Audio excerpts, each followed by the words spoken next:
warahmatullahi wabarakatuh. Saya Eviana Ningsi akan melakukan resum materi deteksi dini tumbuh kembang anak. Saksikan videonya ya. Deteksi dini tumbuh kembang anak usia dini. Konsep tumbuh kembang.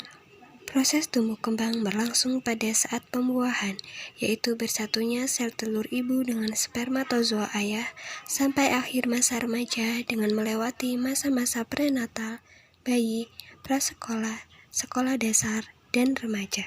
Pertumbuhan dan perkembangan adalah dua hal yang berbeda.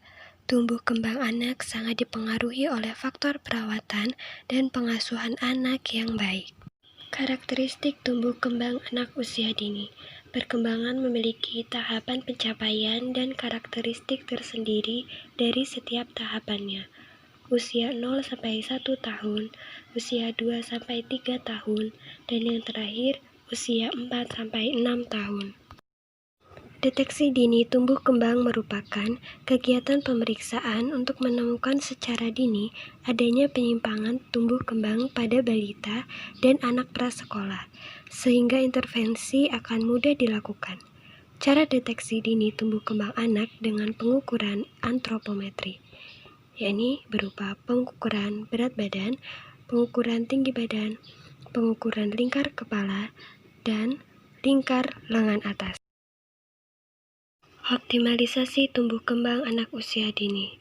Optimalisasi tumbuh kembang sangat penting karena membantu meletakkan dasar ke arah perkembangan sikap, perilaku, pengetahuan, keterampilan, dan daya cipta yang diperlukan untuk menyesuaikan diri dengan lingkungan dan pertumbuhan serta perkembangan. Tumbuh kembang optimal adalah tercapainya proses tumbuh kembang yang sesuai dengan potensi yang dimiliki anak.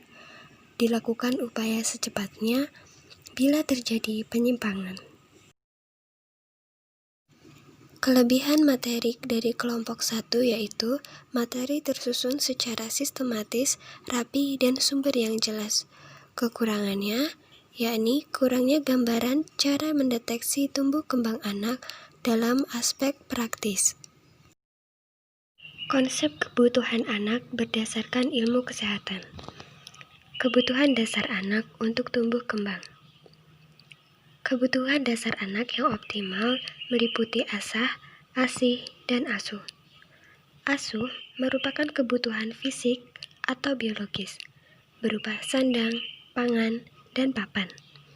Asih merupakan kebutuhan kasih sayang dan emosi. Anak memerlukan ikatan erat dengan ibunya untuk menjamin kesehatan fisik, mental, dan psikososial anak. Asah merupakan kebutuhan stimulasi. Anak perlu distimulasi sejak dini untuk mengembangkan berbagai aspek perkembangan anak. Zat gizi yang dibutuhkan untuk pertumbuhan dan perkembangan. Anak usia 0-7 tahun membutuhkan protein, karbohidrat, vitamin, mineral, serta lemak untuk pertumbuhan dan perkembangannya. Teori perkembangan anak. Terdapat 3 teori perkembangan anak. Yang pertama, teori psikoanalisis, yang kedua, teori kognitif, dan yang ketiga, teori perilaku dan belajar sosial. Kelebihan dan kekurangan materi. Untuk kelebihannya, isi materi cukup lengkap. Sedangkan kekurangannya, penyusunan materi kurang sistematis dan rapi sehingga inti pembahasan tiap subbab tidak jelas.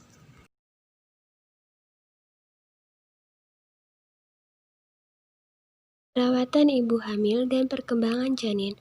Untuk perawatan ibu hamil ada berbagai macam cara, yakni mengkonsumsi makanan bergizi, minum vitamin prenatal, olahraga ringan, menghilangkan kebiasaan buruk, mendapatkan cukup cairan, menghindari stres, dan menjaga berat badan.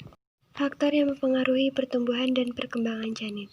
Faktor ibu, janin, plasenta, pernapasan janin, sirkulasi darah janin, saluran pencernaan, saluran kemih, usia kehamilan. Tahapan merawat bayi. Minum bayi, pemberian ASI, buang air besar, buang air kecil, tidur, kebersihan kulit, perawatan tali pusar, keamanan bayi, pemijatan bayi, dan menjemur bayi. Manfaat ASI untuk bayi sebagai nutrisi bayi, sebagai antibodi merupakan makanan pelengkap bayi. Untuk ibu, mengurangi pendarahan setelah kelahiran. Kelebihan dan kekurangan materi. Kelebihan, penjabaran materi cukup jelas. Untuk kekurangannya, makalah kurang rapi, terlalu banyak poin yang kurang tepat.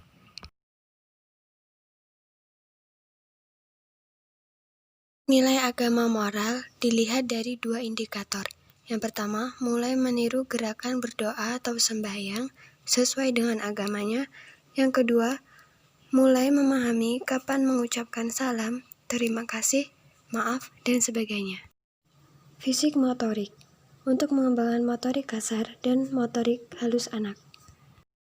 Aspek perkembangan kognitif, untuk mengembangkannya dapat dilakukan dengan 3 cara. Yang pertama, memanipulasi atau meniru. Yang kedua, menguasai suatu aktivitas dengan mengulangi kegiatan. Yang ketiga, memberikan kebermaknaan pada diri anak. Bahasa. Aspek perkembangan bahasa tingkat pencapaiannya terdapat 4 indikator. Yang pertama, memainkan kata atau suara yang didengar dan diulang-ulang. Yang kedua, hafal beberapa lagu anak sederhana. Yang ketiga, memahami cerita atau dongeng sederhana. Yang keempat, memahami perintah sederhana. Sosial emosional. Sosial emosional dipengaruhi beberapa faktor, yakni pengaruh keadaan individu, dan yang kedua, oleh lingkungan. Seni. Aspek perkembangan seni terdiri pada beberapa indikator, yaitu anak mampu membedakan antara bunyi, kedua tertarik pada kegiatan musik, dan yang terakhir tertarik dengan kegiatan atau karya seni. Kelebihan dan kekurangan materi. Materi dijabarkan secara lengkap dan tepat. Untuk kekurangannya, tidak diberikan judul besar pada tiap aspek perkembangan, sehingga pembacanya merasa bingung saat membacanya. Screening perkembangan anak. Alat untuk melakukan screening ada 2. Alat untuk melakukan screening pada perkembangan anak ada 6. Kekurangan dan kelebihan materi. Untuk kelebihannya, alat untuk melakukan screening dijabarkan dengan jelas. Sedangkan kekurangannya, cara melakukan screening kurang detail. Screening kemampuan nilai-nilai agama dan moral anak usia dini. Perkembangan nilai-nilai agama dan moral anak usia dini adalah kemampuan anak untuk bersikap dan bertingkah laku. Kelebihan dan kekurangan materi. Kelebihan materi, proses screening dilakukan untuk mengetahui nilai-nilai agama dan moral, dipaparkan secara jelas, dan ditambahkan video untuk proses screeningnya.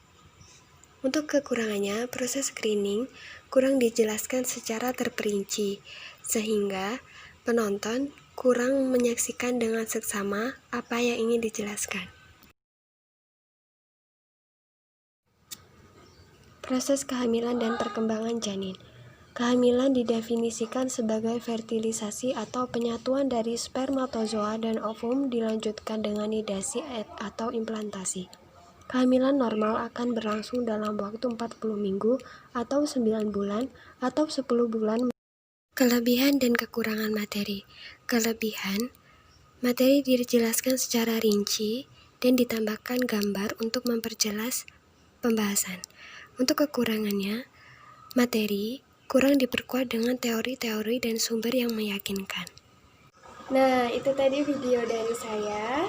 Kurang lebihnya saya mohon maaf. Saya akhiri. Wassalamualaikum warahmatullahi wabarakatuh.